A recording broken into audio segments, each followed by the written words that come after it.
초기에는 강의 따라가기 바빠요. 그리고 강의 따라가고 복습하기가 바빠요. 그래서 순공부 시간을 10시간씩 확보하는 거는 좀 불가능했던 것 같기도 해요. 왜냐하면 저는 누차 말씀드리지만 10월 중순에 진입을 했기 때문에 누적되는 강의가 상당히 많았거든요. 그 강의를 막 계속 쳐내서 가야 되기 때문에 순공부 시간을 확보한다기보다 강의 시간이 상당 부분을 차지했고 나머지는 이제 공부하는데 복습 시간이었고요.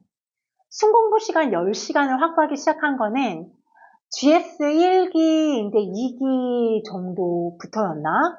그때부터는 강의를 제가 조금 속도를 조절했다 그랬잖아요.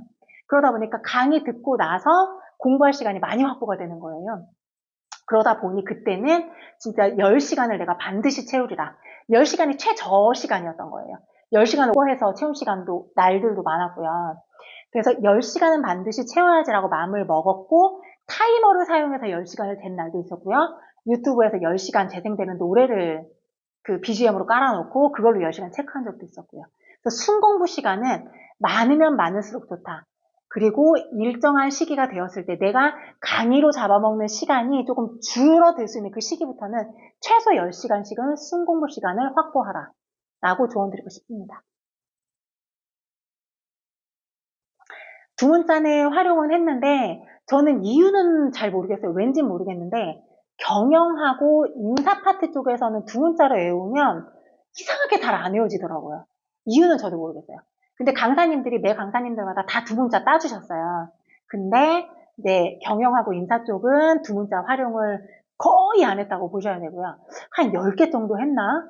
그 정도는 또 희한하게 두문자를 하니까 또 외워지더라고요. 그래서 두문자를 반드시 활용해야 된다는 저는 아닌 것 같아요. 사람마다 다를 수 있어요. 법 관련해서는 두문자를 100% 활용했어요. 강사님들이 알려주시는 거 다 두문자로 외웠는데 희한하게 법은 또 두문자로 외워지더라고요. 그래서 자기 스타일대로 활용하셔라. 두문자로 외워지는 과목이면 당연히 활용하라. 너무 효율성이 올라갑니다. 근데 그게 안 외워진다. 안 외워지는데 그 방법을 활용할 이유는 없어요. 그럴 땐 그냥 문장을 통으로 외워라. 라고 말씀드리고 싶습니다. 저는 처음에 이제 좀 돈을 아낄 요량으로 정말 제 입장에 정말 이상한 강의 한번 종합반으로 끊었다 그랬잖아요. 그때 시간 낭비를 정말 많이 했어요. 그러니까 노무사 도전을 포기하려고 했어요. 너무 화가 나가지고. 시간 낭비한 것도 힘들었고. 그게 한 번. 두 번째, 유명한 학원에서 종합반을 끊었으나 또 두 과목에 해당하는 강사님이 저랑 안 맞아서 또 한 번 시간 낭비를 했잖아요. 그게 두 번째 경험. 세 번째, 저만의 어벤져스를 구성했어요.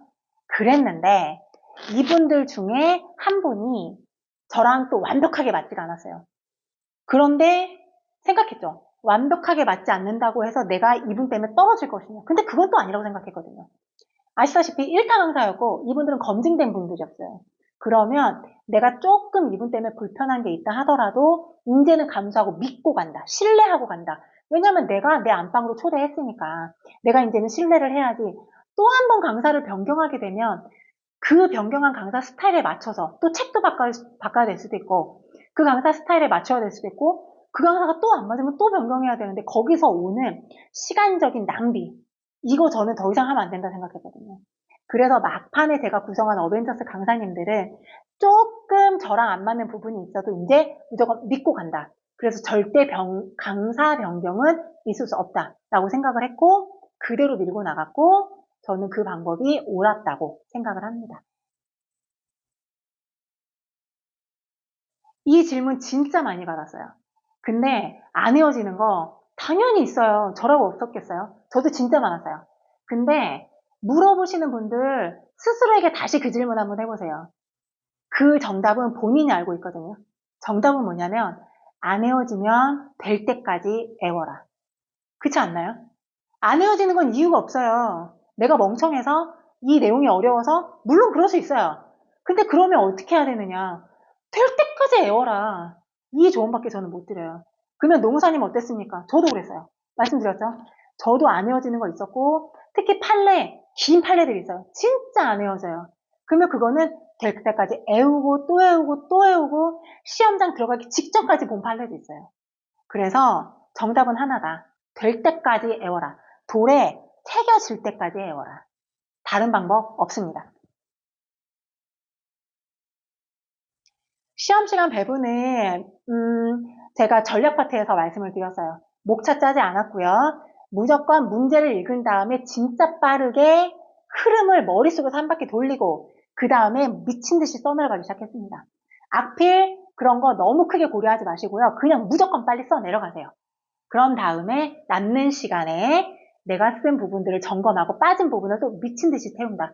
이게 제 전략이었기 때문에 시험 시간 배분 뭐 쓰는데 몇 분이다, 뭐 쓰는데 몇 분이다 일절 생각 안 했습니다. 그냥 무조건 미친 듯이 써내려간다. 무식할 수 있지만 저는 그 방법이 통했어요. 복습한 거에 대해서는 영상에서도 말씀드렸고 책에도 담아놨는데 복습이라는 것도 정도가 저는 있다고 생각을 해요. 그날 강의 들은 거는 그날 반드시 복습한다. 혹자는 아니 그날 강의 들었으면 2, 3일 후에 복습해야 된다라는 분들도 있으시더라고요. 왜냐하면 다시 한번 상기시켜야 된대요. 2, 3일 뒤에. 근데 저는 그 방법은 아니라고 생각해요. 왜냐하면 우리는 완벽하게 이해되는 강의를 듣는 게 아니거든요. 처음 경험하는 강의들이에요. 물론 법 전공하고 경영 전공하신 분들은 저랑 다를 수 있어요. 근데 저는 완전 제로 베이스 상태에서 시작을 했기 때문에 다들 모든 과목이 다 첫걸음이었어요. 그러다 보니까 당장 강의도 이해가 안 되는데 이거를 상기시키기 위해서 2, 3일 후에 복습을 한다? 그럼 다 까먹어요. 다 휘발돼서 남아있는 게 없어요. 저 같은 경우는. 그래서 이걸 조금 더 단단하게 하기 위해서는 그날 강의 들은 건 그날 복습한다를 원칙으로 세웠고요. 그 원칙도 깬 기억은 없어요. 다 했던 것 같아요. 물론 기억은 미화되기 나름이니까 한두 번 깼을 수 있었을 수도 있었겠지만 어쨌든 제 기억상에 남아있잖아요. 저는 그날 강의는 그날 복습했다. 그리고 복습하는 방법으로는 말씀드렸죠. 백지 복습 반드시 했습니다. 손으로 썼어요. 키워드 하물며 내가 손이 아파서 키워드만 쓴 날이 있다 할지언정 손을 가만히 있진 않았어요. 키워드를 쓰던가 어떤 날은 문장으로 쓰기도 했고 어떤 날은 처음부터 끝까지 저는 목차 따로 안 잡았다 그랬잖아요. 목차 잡는 시간을 할애는 안 했다 그랬잖아요. 그럼 어떤 주제를 생각했을 때 내가 이거 답지 어떻게 쓰지? 라고 했을 때 자 로마자 원 쟁점에 정리하면 쟁정 이렇게 줄여서 쓴 적도 있고요. 두 번째 뭐 어떤 판례를 쓸 때 하면 판 쓰고 판례 키워드 쭉쭉쭉쭉 키워드만 쭉쭉쭉쭉 이렇게 나열해서 쓰고 이런 것도 백지복습으로 활용했고요. 모의고사 볼 때는 당연히 풀 문장을 당연히 다 썼고요. 그렇게 해서 복습은 반드시 했습니다. 제가 노무사 시험 합격했을 때, 저 합격했을 때, 40살 이상 되시는 분이 21명인가 22명이었던 것 같아요. 총 합격자 320명 중에 40살 이상이 22명인가 1명이었어요. 굉장히 적은 숫자죠. 그럼 상당 부분은 어디에 포진되어 있느냐? 20대. 20대에 진짜 많이 포진되어 있고요. 그 다음에 30대, 그 다음에 이제 40대 이상이에요. 우리끼리 얘기 많이 했어요. 우리 뽑아줄까? 수습처에서. 우리 시험은 어렵게 합격했는데 수습처 못 구해가지고 정식 자격증 안 나오는 거 아니야? 막 이런 생각했는데 단언컨대 제 말씀드리는데 제 주변에 나이가 많아서 수습처 못 구하신 분 단 한 명도 없다. 다 구하셨고요. 지금 다 너무 잘 살고 계시고 다 멋진 노무사님들로 활동하고 계세요. 저를 포함해서. 저도 나이 때문에 수습처를 못 구하지 않았느냐라는 질문 저한테 하시면 아니요, 저 바로 구했어요. 라고 말씀드리거든요. 그래서 나이가 문제된다고는 생각하지 않아요. 그러면 또 질문하실 수 있죠. 수습처는 구했는데 거기서 채용 안 해주는 거 아니냐. 그렇지 않아요. 보통은 수습은 채용을 전제로 해서 뽑는 경우가 상당 부분이거든요. 그래서 수습처를 구했다라고 하는 거는 거의 채용이 되었다라고 보시는 게 저는 맞을 거라고 보고요. 제가 간혹 사례를 한두 번씩 듣기는 들어요. 수습 끝나고 나서 그 노무법인에서 이 수습노무사 채용 안 했다더라 하는데 그거는 들어보면 그 수습노무사가 좀 일을 잘 안 하긴 했더라고요. 그런 경우, 그 나이 때문에 채용이 되지 않았던 경우는 저는 못 들어봤어요. 다 할 수 있어요. 시험 하루 전에 회독을 꼭 해야 된다라고 강사님들이 말씀을 하셨는데, 저는 딱히 그랬던 것 같지는 않아요. 그냥 정해진 방법은 없어요. 자기가 어느 부분이 부족한지는 자기 스스로가 알거든요. 그 부분에 대해서 집중적으로 좀 파는 것도 나쁘지 않지 않겠는가 하고 저는 생각을 합니다. 반드시 뭐 또 그런 질문도 많이 하세요. 몇 회독 해야 되나요? 뭐 이런 거. 근데 회독이라고 하는 거는 처음부터 끝까지 책을 한 바퀴를 돌리는 걸 회독이라고 얘기를 하잖아요. 근데 저는 이거는 저만의 생각인데 회독이 그렇게 중요한가? 라는 생각을 좀 합니다. 회독을 몇 번 했느냐가 중요한 게 아니라 내가 아는 부분이 뭐고 모르는 부분이 무엇인지를 구분할 줄 아는 게 더 중요해요. 아는 부분을 꼭 다시 볼 필요는 없잖아요. 가끔 공부하다 보면 그럴 때 있어요. 이건 희한하게 애워가지고 계속 끝까지 남아있는 애들이 있어요. 무슨 기준인지 모르겠는데 어쨌든 그런 애들이 있거든요. 그러면 그거를 이미 애워서 이거는 문제가 나오면 줄줄줄 쓸 수 있는 건데 회독할 때 또 봐야 되느냐? 그렇지 않을 수 있거든요. 그래서 회독이 중요한 게 아니라 하루 전날 어떻게 공부해야 되느냐가 중요한 게 아니고 미리부터 내가 정확하게 애우고 있는 거, 정확하게 애우지 못하고 있는 거, 미진한 거를 구분해 나가시는 작업을 좀 하시고요. 내가 부족한 부분들은 스스로만 안다고 했잖아요. 그 부분들을 하루 전날까지 계속 반복하시는 거죠. 그게 저는 회독이라고 생각을 해요. 부족한 부분을 계속 돌리는 거. 그래서 하루 전날은 자기 상태를 보고 결정하셔라. 만약에 내가 전체적으로 다 외운 것 같아. 그러면 전체를 한번 회독하시면 제일 좋겠고 그게 아니라고 한다면 전체 회독에 너무 강박관념 갖지 마시고 내가 부족한 부분을 찝어서 그 부분만 한 바퀴 돌리셔라 라고 저는 추천드립니다.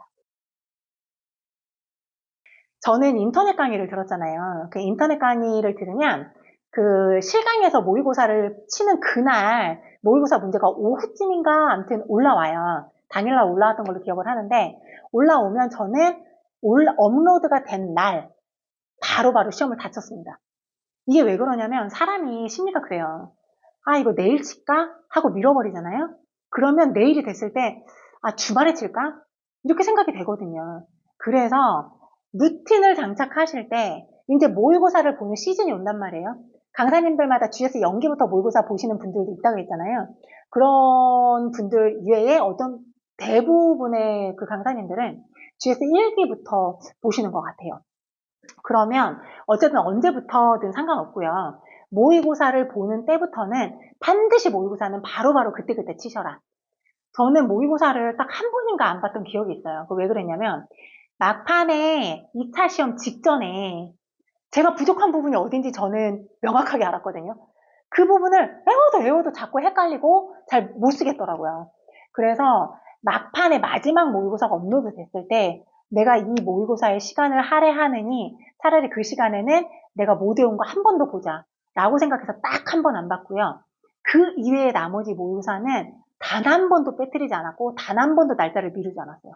그날 다 쳤습니다. 다 치고 첨삭도 다 했어요. 식사는 당연히 잘 하시는 게 좋고요. 영양제도 드시면 너무 좋겠고요. 저는 좀 예민한 성격이라고 말씀드렸잖아요. 그러다 보니까 좀 밥을 많이 못 먹었어요. 그리고 밥을 먹고 나서 바로 앉아서 공부를 하려 치면 약간 속이 더부룩하니까 소량씩 먹었고요. 소량씩 좀 끊어서 이렇게 먹는 거를 선호를 했던 것 같아요. 막판에는 양반죽 사다 놓고 연명했다 그랬잖아요. 추천은 안 드려요. 왜냐하면 체력이 진짜 많이 소진되더라고요. 그래서 잘 드실 수 있으면 정말 양껏 많이 드셔라. 다만 점심은 조금 적게 먹고요. 왜냐하면 진짜 더부룩해서 공부가 잘 안 되더라고요. 한 번에 너무 많이 먹는 걸 당연히 추천은 하지 않고요. 왜냐면 먹고 나서 자리에 앉으면 진짜 더부룩해서 공부하기 어렵더라고요. 하지만 너무 소량은 또 드시면 안 된다. 체력 관리 하셔야 되니까. 영양제, 자기한테 맞는 영양제 반드시 챙겨 드셔라. 저 같은 경우는 저희 시어머니가 흑염소를 해서 보내주셨어요. 근데 왠지 흑염소 하면은 좀 뭐라고 해야 되지? 평소에 먹던 게 아니다 보니까 약간 꺼려지더라고요. 근데 흑염소 먹으면 좋다고 하니 그래 내가 체력 관리상 먹어야지. 그래서 시어머니가 해주신 흑염소를 다 먹었거든요. 그래서 그랬는지 조금 괜찮았던 것 같아요. 그래서 말씀드리는 거는 영양제 반드시 자기랑 맞는 거 챙겨 드셔라. 밥은 드실 수 있으면 꼭 다양하게 챙겨 드시되 한꺼번에 많이는 안 드셨으면 좋겠다. 공부에 반드시 지장이 온다. 말씀드리고 싶네요.